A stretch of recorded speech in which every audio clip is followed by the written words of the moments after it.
할렐루야. 네, 예배 자리에 오신 여러분 환영합니다. 늦은 시간인데 또 피곤하고 힘든 시간이지만 또 하나님 앞에 엎드려 기도할 수 있는 시간에 하나님께서 우리를 초대하여 주셨습니다. 우리 말씀을 듣고 함께 기도하며 찬양할 때에 우리 마음에 응어진 모든 문제들이 풀어지고 또 하나님께 감사의 찬양을 올려드리고 기도에 집중하는 귀한 시간 되시길 주의 이름 축원합니다.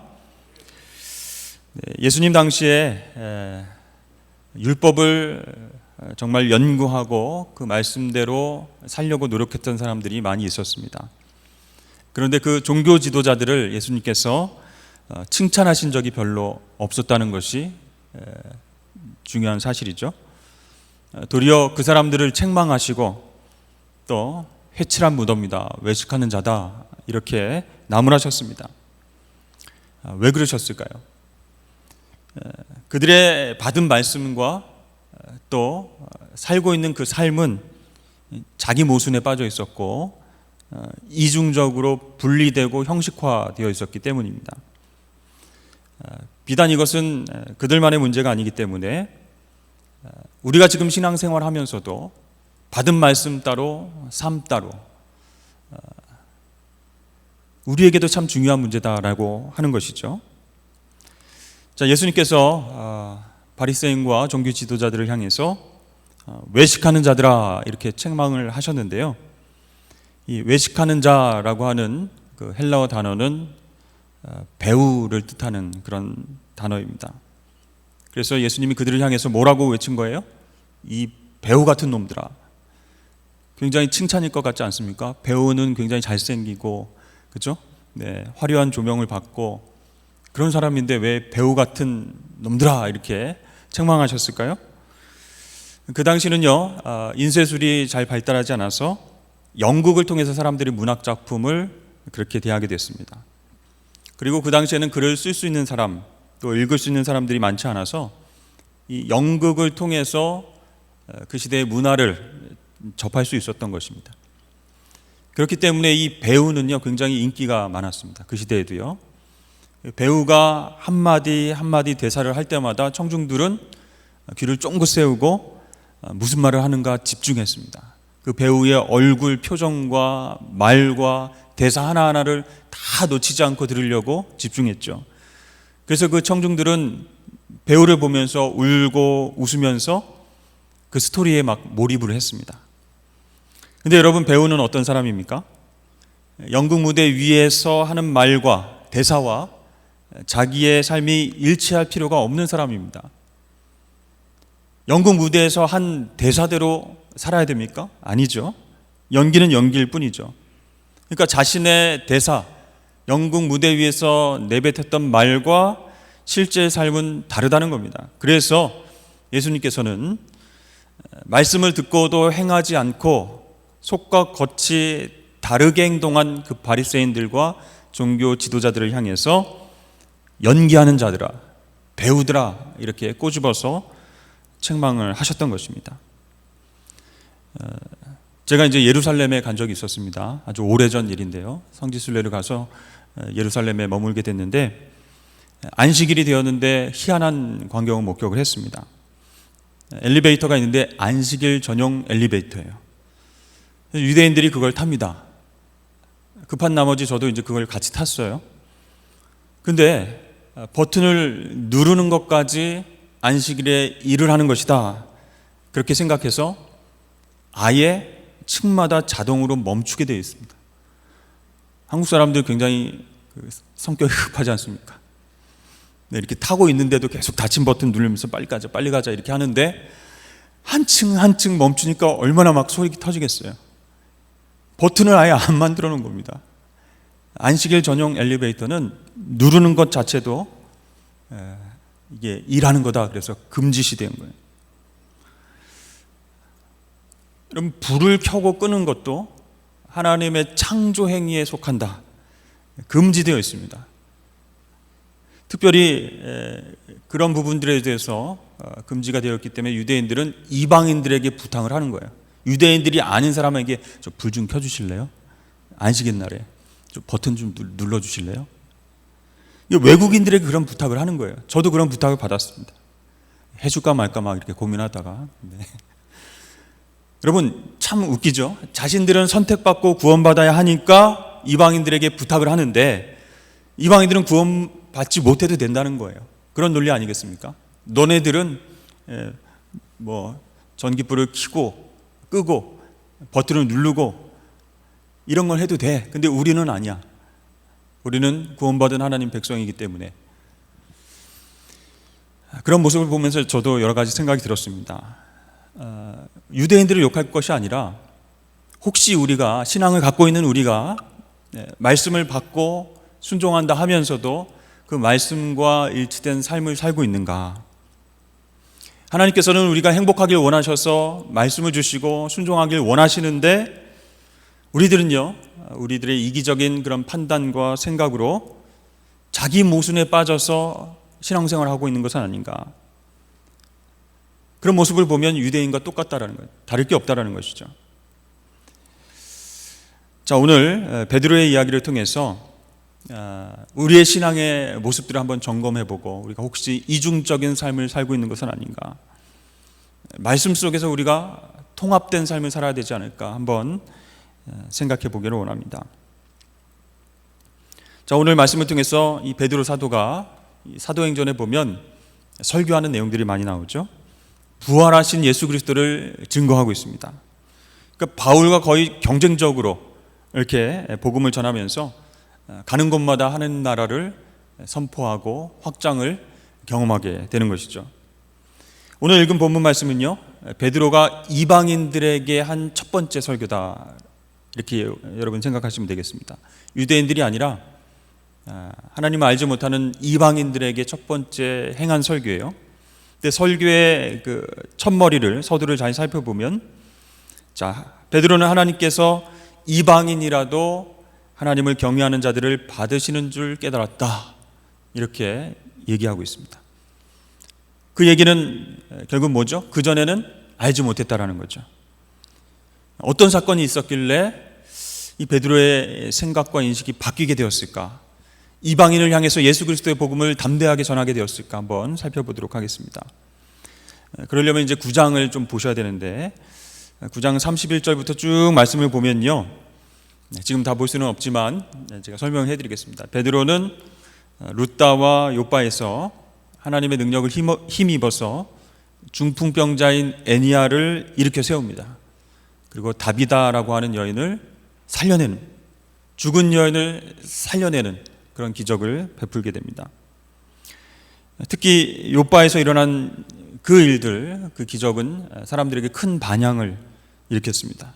죽은 여인이, 다비다라고 하는 그 여인이 어떤 여인이었는가 하면 평소에 구제와 선행을 많이 해서 많은 이웃들에게 인정받고 있는 착한 사람이었습니다. 또 제자들에게도 인정을 받는 그런 사람이었습니다. 그렇게 신실하고 착한 그녀가 병에 걸려서 죽게 되자 너무 안타까운 거예요. 그런데 목숨이 이제 하나밖에 없기 때문에 안타까워할 수밖에 없는 상황이죠. 이제 떠났구나, 이제 죽음을 맞이했구나, 좀 건강했으면, 회복했으면, 그런 안타까움만 있는 거죠. 그런데 놀라운 것은 이 사람들이요, 다비다가 죽었을 때 베드로를 초대했다라는 거예요.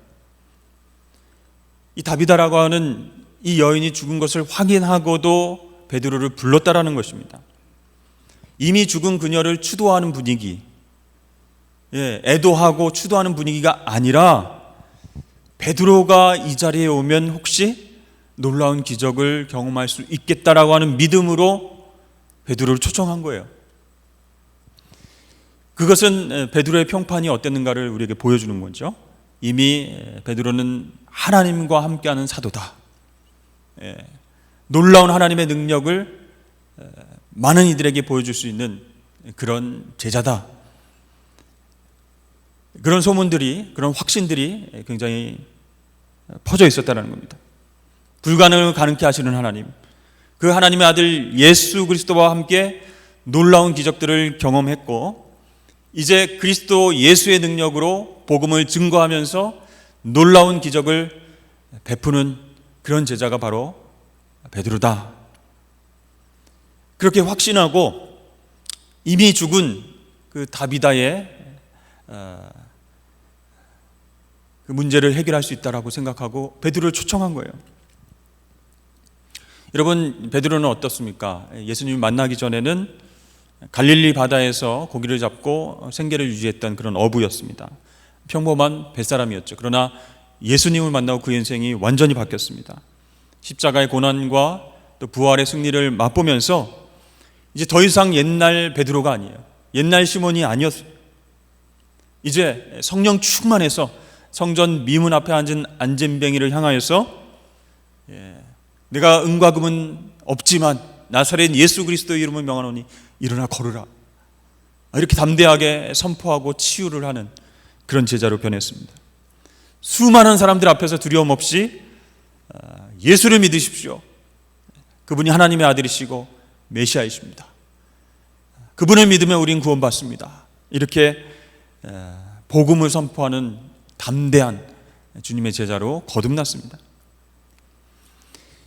사도 베드로가 다비다가 죽었다라고 하는 소식을 듣고 즉시 일어나서 욥바에 도착합니다. 근데 많은 사람들이, 이웃들이 그녀의 죽음을 슬퍼하고 있는데 특별히 많은 과부들이 울고 있었어요. 왜냐하면 이 다비다라고 하는 여인이 평소에 얼마나 그들에게 선행을 했는지, 구제를 베풀었는지 알 수 있는 대목이죠.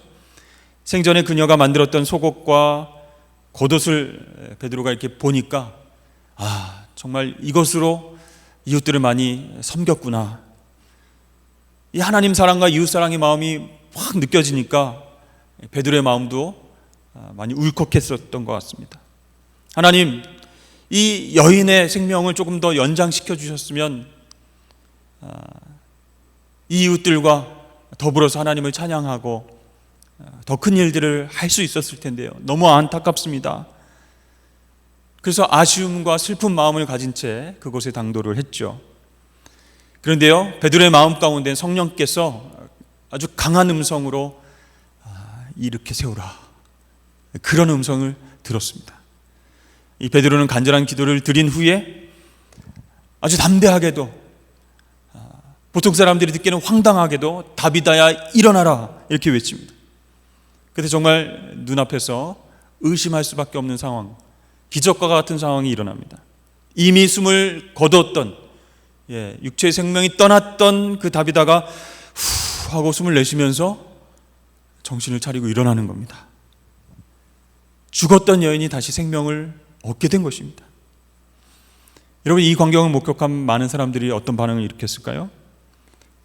베드로를 막 높여 세우면서 와, 대단합니다, 막 이렇게 지켜 세운 것이 아니라 42절 말씀에 보면 주를 믿더라 그랬습니다. 9장 42절에 주를 믿었더라. 베드로를 통해서 죽음 가운데서 생명을 주신 그 하나님, 그 주님을 믿었더라, 그렇게 간증하고 있습니다. 이 베드로가요, 정말 나서기 좋아했고 자기 의를 드러내기 좋아했고 정말 막 자기의 어떤 감정, 이것들을 주체하지 못하고 폭발시켰던 그런 베드로가 이제는 자기 이름이 아닌 예수의 이름으로 병든 자를 고치고 귀신을 쫓고 죽은 자를 살리고 있습니다. 내가 너에게 명하노니, 그게 아니에요. 베드로가 너에게 명하노니, 그게 아니에요. 나사렛 예수 그리스도를 그 이름으로 명하노니 일어나 걸으라, 이렇게 당당하게 주 예수의 이름을 선포합니다. 여러분, 예수의 이름은 이렇게 능력이 있는 줄로 믿습니다. 내 능력과 내 힘을 의지하는 것이 아니라 주님의 이름을 의지하면 그분의 능력을 우리를 통해서 나타내 보여주실 줄로 믿습니다. 이게 하나님 자녀된 특권이에요. 얼마나 놀라운 일입니까? 베드로는 이 놀라운 기적 이후에 욥바에서 떠나지 않고 여러 날 머물렀는데요, 9장 43절 말씀을 보면 시몬이라고 하는 무두장의 집에 머물렀다, 그렇게 나오고 있습니다. 이 무두장이 집에 머물렀다라고 하는 이 짧은 말씀 안에는 우리에게 많은 것들을 생각하게 해주는 것 같습니다.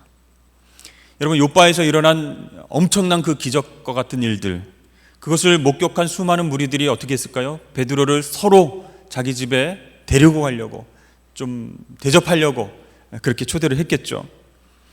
믿는 사람들이 이왕 욥바에서 떠나지 않고 베드로가 수일 동안 머문다면 우리 집에 좀 오셔서 같이 좀 식사도 하시고 우리 자녀들을 위해서도 또 기도해 주시고 그런 마음으로 서로 초대를 했을 겁니다. 하지만 이 베드로는요, 시몬이라고 하는 무두장이의 집에 머뭅니다. 이것은 굉장히 파격적인 행동이었죠. 서로가 막 초대를 하려고 하는 상황에서 다 거절하고 시몬이라고 하는 무두장이의 집, 그곳에서 머물렀다는 거예요. 여러분, 무두장이 여러분 들어보셨습니까? 가죽을 다루면서 옷이나 신발, 허리띠 이렇게 가죽 제품을 만드는 그런 사람을 무두장이다 이렇게 이야기를 해요. 근데요, 그 당시 무두장이라고 하는 직업을 가진 사람들은 인간 대접을 받지 못하고 살았습니다. 왜 그랬을까요? 그들이 죽은 짐승의 가죽을 만지면서 일을 했기 때문에, 가죽 제품을 만들었기 때문에 유대인들이 보기에는 부정한 사람이라는 거예요. 율법을 어긴 사람이에요. 여러분, 이 부정한 가죽을 만져서 무두장이가 항상 부정한 사람이 되어 있는데 그 부정이 전이되면 안 되지 않습니까? 그러니까 유대인들이 멀리하는 거예요. 만나지 않는 거예요. 말을 섞지 않는 거예요. 그 집에 근처에도 안 가는 거예요. 그 부정이 언제 나에게 모르게 전이 돼서 함께 부정해질지도 모르기 때문에 유대인들은 그 무두장이를 아예 인격적으로 대우하지도 않았습니다. 당시 그 풍습을 보면요, 결혼해서 가정을 이루는 사람들 중에 여자가 먼저 이혼합시다 이렇게 요구하면서 헤어지자고 하는 것은 허락되지 않았습니다. 화나는 일이죠, 우리 여자분들. 꿈도 못 꾸는 그런 일이었어요. 그런데 단 한 가지 예외가 있었습니다. 그것이 뭐냐면, 결혼을 해서 나중에 알고 봤더니 남편의 직업이 무두장일 때, 그때는 언제든지 이혼을 할 수 있었습니다. 그만큼 사회적으로, 종교적으로, 관습적으로 이 무두장이라고 하는 직업을 가진 사람은요, 부정한 사람이다, 그렇게 취급을 받고 정말 천시받는 그런 상황이었다는 거예요. 근데 이런 무두장이 집에 유대인인 베드로가 들어가서 머뭅니다. 거기서 뭘 했겠습니까? 같이 밥을 먹고 같이 잠을 자고 씻기도 하고 생활을 같이 했죠. 밥을 먹으려면 무두장이의 그릇을 사용해야 됩니다. 무두장이가 만졌던 그 그릇을 받아서 밥을 같이 먹어야 되겠죠. 설거지했던 그 그릇과 집기로 밥을 먹어야 됩니다. 그 사람이 터치했던 모든 것들 같이 만져야 돼요. 함께 있는 것도 부정한데 밥을 같이 먹는다? 그러면 더 더러워지는 겁니다. 이거는 최악이라는 거예요. 잠을 잘 때도 어떻게 하겠습니까? 자기가 담요를 싸고 다니지 않는 이상 무두장이가 덮었던 이불을, 담요를, 베개를 사용을 하게 되는 것이죠. 온갖 부정해질 수 있는 모든 것들이 집안에 가득한데, 한마디로 부정한 것들이 막 쌓여져 있는데 그걸 다 터치하고 다닌다는 거예요. 그 더러운 집, 부정한 집에서 여러 날 묵었다라는 거예요. 왜 하필이면 베드로는 깨끗한 유대인의 집, 초청하는 그런 사람들의 집에 응하지 않고 무두장의 집에 유하게 되었을까? 예전에 자기 이름 시몬하고 똑같은 이름이라서 나랑 똑같은 이름인데 반갑습니다, 한번 제가 거기서 좀 자겠습니다, 그랬을까요? 아니면 자신의 어떤 의로움과 선함을 드러내기 위해서 나는 좀 소외당하고 좀 힘들어하는 무두장이 집에서 유하는 사람이야, 이렇게 드러내려고 일부러 그곳에 머물렀을까요? 여러분, 오히려 유대인들에게 그의 선함과 능력을 보여주고자 했다면 그럼 부정한 곳은 피해야 마땅합니다. 아예 그 근처에 가지 않아야 되는 거예요. 근데 어떤 사람들은 이것을 베드로가 어떤 계급적인 차별을 두지 않고 모든 사람들을 평등하게 대했던 어떤 훌륭한 인격적인 모범이 되지 않았느냐 이렇게 말하게 합니다. 그렇지만 이 사건 뒤에는요, 더 심오한 내용들이 숨겨져 있다는 거예요. 유대인들이 이 무두장이를 인간 이하로 대하고 부정하다고 생각하고 있었습니다. 그렇다면 그가 만든 가죽 제품들, 가죽 신발, 가죽 혁대, 옷, 가방, 이러한 것들도 모두 부정한 것이 되겠죠. 부정한 무두장이가 손으로 만들었으니까. 그러나 아이러니하게도 그들은 가죽 제품을 얼마나 선호하고 더 좋은 명품을 고르기 위해서 혈안이 되면서 그렇게 찾아다녔는지 모릅니다. 이 유대인들의 생필품으로 쓰이는 제품들이, 가죽 제품들이 굉장히 많았기 때문에 유대인들은요, 그냥 가죽 제품이 아니라 정말 세련되고 정말 잘 가공된 신발과 옷과 허리띠, 옷 이런 것들을 구입하려고 혈안이 되었던 것입니다. 여러분, 이 얼마나 이 충격적인 이율배반입니까? 이 유대인들을 바라볼 때 자기 이중성이 너무 대박이지 않습니까, 여러분? 무두장이라고 하는 그 존재는 부정했지만 그 무두장이가 만든 가죽 제품은 막 선호하는 거예요. 막 말이 되지 않는 겁니다. 여러분, 가죽 제품을 와 정말 잘 만들었다 이렇게 인정하고 선호한다면 그것을 만든 사람을 최소한 인간 대우를 해줘야 되잖아요. 그게 마땅하잖아요. 그러나 개 취급하는 겁니다. 사람 취급을 하지 않는 겁니다. 이 유대인들이 말씀대로 산다고 그렇게 자부했지만 그러나 그 말씀에 얽매여서 스스로 넘어지는 꼴이 됐습니다. 하나님 보시기엔 너무 창피한 거예요. 연기하는 배우 같은 그런 삶을 살고 있는 거예요. 그러니까 말씀 따로 삶 따로 완전히 통합되지 않고 분리돼서 따로 놀고 있었던 사람이 유대인들이었습니다. 근데 여러분, 베드로도 유대인이죠. 무두장이가 정말 부정한 사람이다, 부정한 직업을 가진 사람이다, 인간이하다라고 생각하고 살아왔던 유대인입니다. 그런 관습과 그런 생각 속에 살아왔던 이 베드로가 어떻게 주저없이 그 집에 찾아가서 교제하면서 거기서 살 수 있었는가?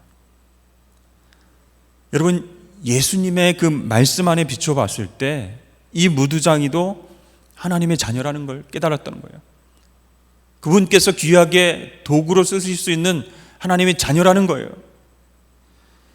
그 당시에 유대인들이 아무리 저런 부정한 사람, 인간 이하의 사람 이렇게 손가락질을 해도 베드로는요, 괜찮아 이렇게 생각하고 말씀 속에서 진리를 발견해냈습니다.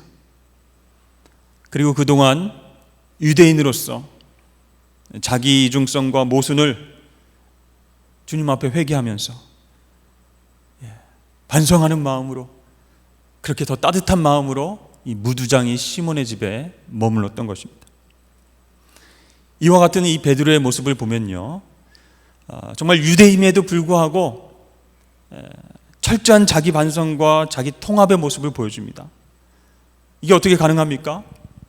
하나님의 말씀이 그 마음 가운데 꽂혔기 때문에, 그 말씀에 순종하고 철저히 그 말씀대로 살아가려고 노력했기 때문에 하나님께서 그 말씀을 통해서 베드로를 깨트리신 거예요. 인식되고 깨달아진 그 말씀을 삶으로, 행동으로 옮길 수 있도록 하나님이 도와주신 거예요. 하나님께서는요, 이러한 베드로의 모습 속에서 정말 이제 굳히기에 들어가시는 거예요. 잘했다. 근데 더 확실한 건 내가 보여줄게 하면서 꿈과 환상을 통해서 부정한 짐승들을 보여주죠. 그리고 잡아먹으라 이렇게 3번이나 강조하고 말씀하십니다. 근데 베드로가 딱 봐도 너무 부정한 짐승들이에요. 정결한 것 하나도 없어요. 깨끗한 것 하나도 없습니다. 근데 하나님이 잡아먹으라 하니까 얼마나 막 얼굴이 찌그러지겠습니까? 하나님, 못 먹겠습니다. 왜 자꾸 먹으라 하십니까? 이제 이런 마음이 들었겠죠. 그래서 계속 거부를 하니까 하나님께서 어떻게 말씀하십니까? 하나님께서 깨끗하게 하신 것을 네가 속되다고 하지 말아라, 이렇게 말씀하십니다. 그러니까 베드로는 무두장이의 집에서 생활하면서 하나님의 말씀대로 순종하고 그도 하나님이 택하신 하나님의 백성이므로 내가 말씀대로 그를 따뜻하게 사랑해야 되겠다, 이렇게 실천하는 사람이었음에도 불구하고 부정한 짐승들을 꿈에서 보니까, 환상 중에 보니까 그건 못하겠다라는 거예요. 정기적인 기도 시간 6시에 이 환상을 딱 베드로가 봤는데요, 막 마음이 심란한 거예요. 왜 하나님 이런 꿈들을 보여주셨지? 왜 이렇게 부정한 것들을 보여주시면서 먹으라고 하시지? 그것도 3번씩이나? 그때에 이방인 고넬료가 보낸 사람을 만나게 됩니다. 이 고넬료도요, 베드로와 같이 똑같은 환상을 보았는데, 똑같은 건 아니고 환상을 그 타이밍에 봤는데, 하나님께서 내 기도와 구제를 기억하셨으니 요바에 머물고 있는 베드로를 만나라 라고 그렇게 명령하셔서 모시러 왔습니다, 이렇게 얘기를 하는 거예요. 이렇게 하나님께서 베드로와 고넬료에게 이중 환상을 보여주시고 결국 이 베드로를 만나게 하셨어요. 그래서 그를 통해서 이방인 고넬료와 그 가족들 모두에게 복음이 전해질 수 있도록 역사를 하신 것입니다. 이 이방인에게 행하는 첫 설교를 통한 중심 메시지가 43절에 나와 있습니다. 그를 믿는 사람들이 다 그의 이름을 힘입어 죄사함을 받는다라는 복음의 핵심 메시지예요. 그렇습니다. 예수 그리스도를 믿는 사람은 누구나, 이방인이나 유대인이나 로마인이나 할 것 없이 누구나 다 죄사함을 받을 수 있다라는 것을 베드로는 이제 완전히 깨달은 거예요. 피부를 통해서, 경험을 통해서 깨닫고 설교를 아주 당당하게 하게 된 것입니다. 이 하나님이 주신 말씀과 환상을 통해서 자기 안에 있는 이중성과 편파성, 그리고 자기 모순을 깨뜨려버리고 삶으로 실천해 냈기 때문에 그 설교는 힘이 있었던 거예요. 능력이 있었던 거예요. 이 설교를 들은 사람들이 성령을 받고요, 방언으로 기도하는 역사가 일어났습니다. 그리고 고넬료 집에 머물렀던 모든 사람들이 세례를 받게 됩니다. 여러분, 1년의 이 사건을 통해서 우리가 생각해야 될 것은 무엇일까요? 우리가 말씀 안에 거하고 이 말씀이 삶과 통합된 그 사람은 자신의 능력이 아니라 하나님의 능력으로 일하게 되는 줄로 믿으시길 바랍니다. 자기 안에 어떤 모순과 이중성이 있어요. 그것을 못 보는 거예요. 누가 지적해줘도 상처받고 모른 척하는 거예요. 그러나 하나님의 말씀이 들어왔을 때 깨닫게 되는 겁니다. 자기 자신을 비추어 보게 되는 겁니다. 그래서 변하게 되게, 베드로처럼 우리도 변할 수 있다라는 거예요. 여러분, 어떻게 이것이 가능할까요? 정말 습관에 의해서, 사회적 간섭에 의해서, 율법에 의해서, 자기 열심으로 해서 꽉 묶여져 있던 그런 삶들이 어떻게 풀려지게 될까요? 어떤 틀로 인해서 사람들을 정죄하지 아니하고 이웃들을 하나님의 마음으로 바라볼 수 있는 마음, 그 마음을 하나님께서 말씀을 통해서 주신다는 거예요. 영원하고 진리 되시는, 어떠한 상황 가운데서도 흔들림 없고 변함없는 그 진리 되신 하나님의 말씀만이 우리들을 자기의 모순과 이기적인 어떤 틀, 그것을 깨트리시고 온전히 자아가 통합될 수 있도록 만들어 주시는 줄로 믿습니다. 즉 하나님만의 말씀만이 우리를 온전케 하실 수 있다라는 거예요. 다른 것은 할 수 없다라는 거예요. 근데 여러분, 하나님 말씀이 떨어지고 우리가 아멘하고 은혜는 받지만 그 말씀에 순종하면서 실천하고 사는 게 참 어렵다는 것 우리 알고 있죠. 그래서 교회를 나가면 오늘 목사님 무슨 말씀 하셨더라 뭐 이렇게 참 어렵습니다. 여러분, 말씀에 우리가 순종하면서 실천하지 못하게 되는 이유가 무엇일까요?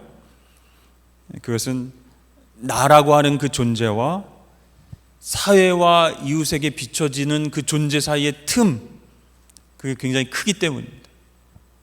그러니까 일치되지 못하기 때문에 그런 거예요. 그게 누구나 다 그렇습니다. 인간이라면 누구나 가지고 있는 특성이라는 거예요. 융이라고 하는 심리학자는 이것을 페르소나라고 하는 단어로 설명을 하고 있습니다.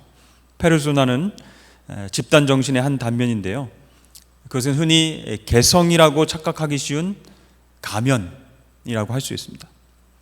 사람들은 곧잘 나의 생각, 나의 신념, 나의 가치관, 나의 것, 나의 소유, 이렇게 생각하는 것을 자세히 살펴보면요, 그것은 결코 순수하게 자기 것이 아니게 된 것을, 아니라는 것을 발견하게 됩니다.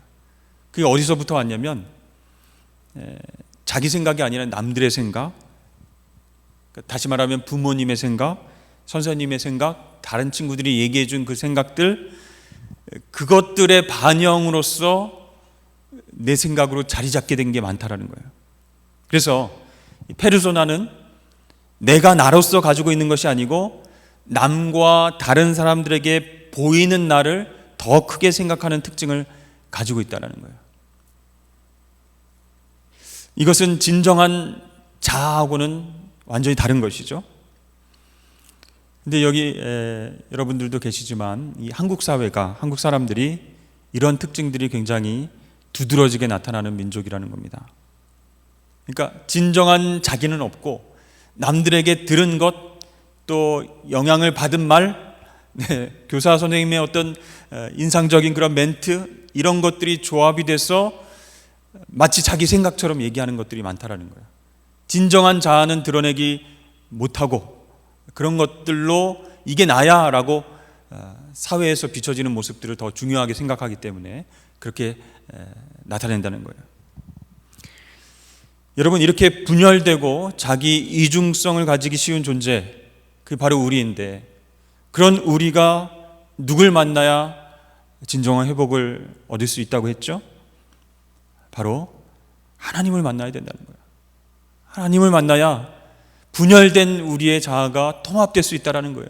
이중성이 하나로 뭉치게 된다는 거예요. 나를 창조하시고 나를 그 누구보다도 잘 아시는 그 하나님 말씀에 순종할 때 나의 거짓된 자아를 벗어버리게 되고 이중적인 틈이 벌어진 그런 것들이 통합되게 된다는 거예요.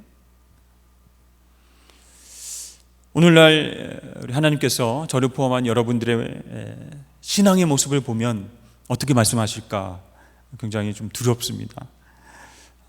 정말 보여지는 크리스천의 삶, 그리고 진짜 우리의 삶, 얼마나 가까운지, 얼마나 틈새가 벌어졌는지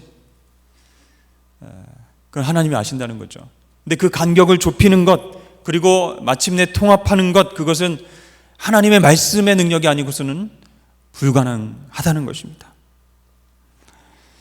여러분, 오늘 베드로처럼요, 우리가 자기 통합을 이루기 위해서 실천할 것이 있는데 그것은 먼저 하나님 말씀을 읽는 것입니다. 듣기에만 집중하고 그 말씀을 지식처럼 쌓아나가시면 안 됩니다. 직접 하나님 말씀을 읽고 생각하고 묵상하고 그 말씀이 우리의 죄를 드러나게 하면 회개하고 그 말씀대로 순종하기 위해서 그렇게 몸부림치십시오. 그것이 나를 살리는 길이라는 것이에요. 두 번째로요, 이것을 반복해야 된다는 겁니다.